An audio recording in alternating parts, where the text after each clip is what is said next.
What's up, everybody? Welcome to Buzzworthy TV. And I'm the girl, Lady T. And tonight we are talking love and hip hop Atlanta, y'all.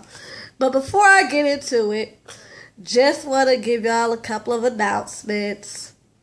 Okay, so next week there will not be any videos for love and hip hop or the. Well, actually, no. I will be back for the Braxtons. So there will not be a video for love and hip hop. But I got a lot of fun things in store for y'all because I'm going to be on vacation. Yes! My sister is going to Vegas. About to hook up with the fam. And I am totally excited. And so I want to take y'all on a tiny bit of that journey. Just a tiny bit. Because you know what they say. What goes on in Vegas stays in Vegas. So. But I'm going to take y'all a little bit with me on this journey to Vegas. So, yeah, I'm excited about that. So, no love and hip hop next week. I mean, if y'all get it, it'll be way later on in the week. Just the FYI. Like, again, I am so excited. So, anyway, y'all, let's get into the video. It's sad, though. This feels good to be able to give y'all a video the night of the show. I promise y'all one day I'm going to get my life back. It's just like my life is not my own. I'm in transition. I'm almost done with this training. And then after that, I got to really reroute my life. I got to see how I'm going to pack up my entire life in a matter of days once I figure out where I'll be located to. So it's a little overwhelming. And, getting on here is kind of my sanity. I know it sounds weird, but, the fact that I could just get in here, get in front of this camera, and just be me. Because that's all I can be is me. It's very therapeutic. So anyway, enough of all that serious talk. Let's get into love and hip hop. All right, y'all. The episode starts off with Kalina and Tony. Now, Kalina and Tony are meeting up with Tony's friend who they are considering opening up a club with. This is the dude that went to business with Stevie J and Benzino and had that whack-ass grand opening for Sleazinos. And it was never heard of again. And so they meeting up with him so they can decide if they want to invest their life savings into this club. So, Tony Friends shows Kalina and Tony around, all the stuff that they're in the process of doing with the club and everything. And Kalina, she's a little impressed, And so Tony Friend leaves them alone for a minute. And Kalina tells Tony, like, look, this is all the money we got. If this don't work out, basically we're going to be sleeping on the streets. And Tony, to me, is not really all that concerned like he need to be. Like, basically to me, he's like, yeah, I hear all that, but, let's just throw our money here and get this bread. Let's just get this bread.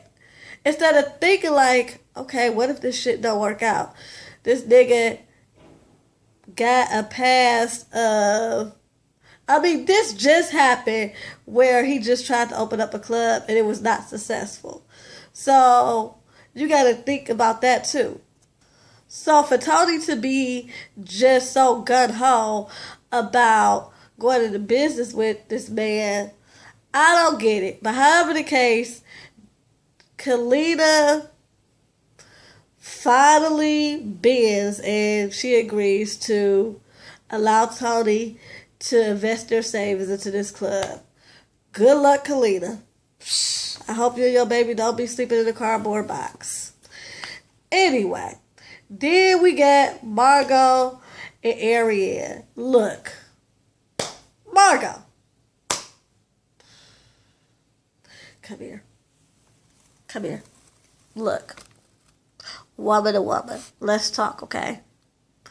why are you so hell-bent on clearing this piece of crap of a husband that you're married to's name? I don't get it. Like, you so bent on letting everybody know that Mimi had something to do with how the tape was leaked or whatever. And okay, I understand that you don't want everybody to blame your husband because he got a bad reputation. But he earned that bad reputation. Forget all about the sex tape. Let's talk about how he even did you. So yeah, let's talk about that. Let's talk about the messed up way he mistreated you all these years. Yeah, I know y'all had an open marriage, but all this stuff about how he been flaunting Mimi around just so he could get on. So, yeah, you so quick to defend him or whatever, but he's a piece of crap. Okay? So, whatever Mimi's part in this situation, to me, you shouldn't even be so intent on exposing her. At the very least, you should remain neutral. Whatever you decide to do with Nico the Freako, in regards to your marriage, you should remain neutral because he's a piece of crap and she's a dummy that went along with this whole leaking this sex tape thing. I'm just saying, like, who cares? Like, you're a good one, Margot. So anyway, Margot tells Arian that, it just wasn't Nico. Mimi knew all about it. And they helped leak it together. And matter of fact, there's a third party that, that has evidence that will expose the whole story. She says she doesn't know who this person is, but he, if need be, will expose Mimi and everything that she did in regards to the sex tape. And I'm like, wow. You really invested in something that you wasn't even involved in. At the time, you supposedly wasn't even with him. But oh well, I guess. Let me tell you what I really think happened. I really think Nico and Margot are married. I don't even think they had an open marriage. I think that they were married. They saw Mimi was dumb. And they were broke. I do believe that part of the story that they were broke. And follow me here, y'all. They were broke.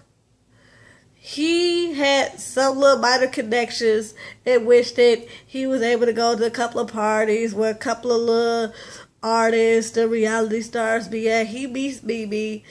They like, she's a dummy. And Nico, he's Nico the Freako. He didn't screw anything. So they was like, okay, gave her up to get on this show. That was step one. And he succeeded. Okay, now, you got on the show. Hey, let's up the ante so you can be a permanent cast member. Go ahead and convince her to leak the sex tape. That's step number 2. Step number 3, last year, he got put on as a regular cast member. Step 3, like I said. Now, step 4, who do we have on the show this year? Nico's wife again. Step 4. I'm not dumb. Mimi may be dumb, but I'm not dumb. So anyway, Arian doesn't, believe in Mimi anymore. She started to believe that maybe Margot is on to something and that Mimi was not as forthcoming about the situation as she should have been. I would be either. I don't care how good of friends we are, Arian. A lot of times people don't want to admit how dumb they really are. And shoot, would you say, look, I was dumb enough to sleep with a lizard on camera and put it out there for the whole world to see just for a couple of extra more minutes of fame and a paycheck? I wouldn't. And neither would you if you think about it, Arian. So give me a break on that. Anyway, then we got Jocelyn meeting up with Kalina. Because Kalina, she wants to make sure that this club that her and Tony are invested in is going to be a success. And she knows that if anybody could draw a crowd, it's the international superstar, Jocelyn Hernandez. So, anyway, she meets up with Jocelyn, and she asks her to perform at the grand opening. And I'm like, Kalina, didn't you not see her performance in which she got booed and laughed and talked about? Like, she was a laughing stock for a good 6 months. And if you ain't hear about it, you must have been under a rock somewhere. I don't know. Because it was everywhere. So, you asking her to open up and perform for the grand opening of this club, girl, this ain't no way to make sure that you're going to get a return on your investment. Not at all. So anyway, Jocelyn, agrees to do it, but she lets her know that me and Stevie, we not on the best of terms. And, I'm the creative, and, he's the music. Like, I do all the dancing, and I look sexy, but Stevie, he's the one that makes sure that everything goes right with the music. So, I'm going to have to kiss a little ass, so I can make sure that my performance is popping. So, she's going to go home and try to be nice to Stevie. Whatever, y'all. So anyway, then we have this catastrophe of the meeting of the moms, aka Ratchet Baby Mamas, the Ratchet Baby Mama Union. So anyway, all of Young Jock's baby mamas and his wife all meet up. They tend to do this annually. Sometimes they bring the kids. Sometimes it's just all them and Jock. Well, to me, I think it should always involve the kids because it is about y'all being a blended family. So there's no reason why when y'all have these annual gatherings that the kids shouldn't be involved. Because without the kids, y'all wouldn't be linked together at all. But anyway, they all get together and, all the baby mothers, they sit down, they drinking, they doing a little hookah, everything's good. They laughing and talking about how they've come a long way and how they're just glad that, they all can be grown women and just sit around and just be able to coexist and raise their children together as brothers and sisters. And then they started talking about KD and talking about how she's Jock's new sponsor and everything. And so then we have Jock and KD. They walk in. And this is where I have fought with KD. KD, you really need to come here. Come here. We're going to have a conversation. You going in there with a stank ass attitude and then, saying, hey, everybody, hi, whatever she called that girl, Hosita or whatever. Yeah. You calling this girl Hosita. Look, I'm sick of you blaming this chick when he cheated on you and got her pregnant with them twins, okay? He cheated. She was not in a relationship with you, okay? But you sitting up there, still running after Jock.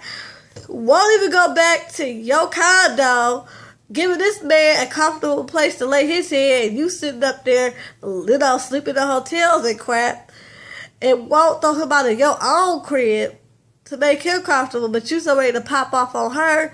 Where they do that at? Like, I don't understand. And then, you said you was all prepared to be nice and cordial, but all you could think about when you looked at Cedar was, her, Jock licking on her sucking on her nasty toe. She done put a gun in his head to make him lick her toe. He liked that shit, okay? He liked that shit. She didn't say, you better suck my toe. You better suck my toe. I mean, that's exactly how you treated her. And I ain't mad that all the baby mamas jumped in and cussed you out. And I'm not mad at Jock telling you need to go ahead on. And, because that was foul. But then again, Jock, you full of shit too. Because you brought all this on yourself. You did all this dirt, and then you want to turn on Kalina. Oh, sorry about to call that girl Kalina. You want to turn on, Kadia, because, she being disrespectful to Cena. But here's the thing about that, though. Jock, you the one made this mess, as I said, and she wouldn't even have no beef with her if you knew how to keep your dick in your pants. So, yeah, she had every right to be upset with you because you let them girls clown her, and you started this shit. So, anyway, whatever. Then we got Kirk and Ashley. Kirk is finally came to his fucking senses and ready to put Ashley in her freaking place. He lets her know, like, look, you need to stop being disrespectful to my wife, because really, she could just say, hey, I don't want her on the label, and what I'm going to be forced to do, I'm going to be forced to take you off the label, so you got to make this shit right. So Ashley agrees that, she's going to meet up with Rashida, she's going to apologize, yada, yada, yada. Then we got BB and Arian. Arian wants answers. She just wants to know why BB keep lying. And so she lets BB know she met up with Margot, and that Margot told her, that there's more to the sex tape situation that BB not telling nobody. And BB was straightforward in the fact that she said, look, it's very complicated, and I'm not going to sit up here and expose everything that went on, because I don't know anybody, no explanation. I'm not going to do that. And so basically Arian's over. She's over trying to help her, because she was just like, look, you need to let this out before somebody else is exposed. You expose yourself before somebody else do it. But BB ain't having that shit. She like, fuck that shit. And Arian lets it be known that, hey, you know what? Do what you gonna do. I just wanted some answers, but if you feel like comfortable talking about it, that's good. That's fine. I just want to let you know that I'm going to be modeling in Margot's little art show. Of course, BB gets mad and was like, look, bitch, do whatever you gonna do, but you can get the fuck out. But at the end of the day, they cool. They gonna be back cool in a little while. But, yeah, BB, you need to get your life. Then we got Rashida and Ashley.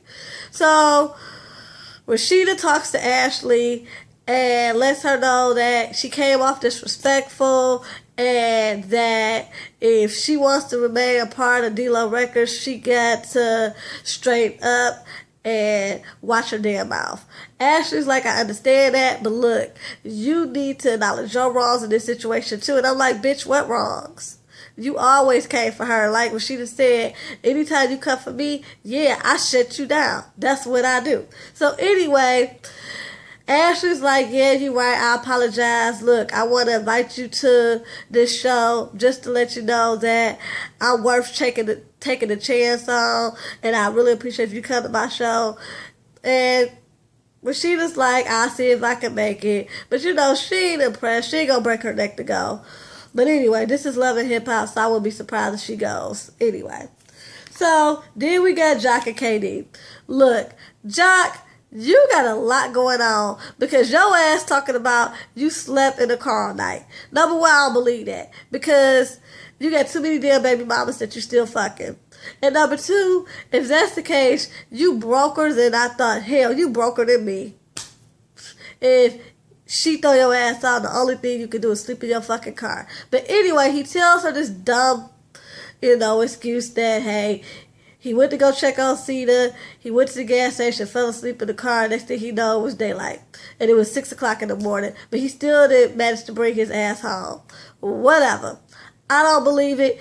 She is through with it. As much as she care about him, she through with it. She told him, nigga, look, what are you going to do to make this right? And he like, look, I don't even know where we stand at. She was like, you know what? You right, you don't know where we stand. Get the fuck out. And she started throwing all this shit off the balcony. And I was like, girl, I'm happy for you, but you already know you dumb, so you be taking this ass back. You know how we do. We be so quick to throw shit, bleach their clothes, bust windows out their car and all that, but we still take their asses back. So we'll see how long this lasts. So anyway, then we end the episode with Mimi. She gives us a cliffhanger. She's ready to tell her truth to the one person that needs to know everything. Anyway, y'all, that's the episode. Until next time, y'all, peace and love.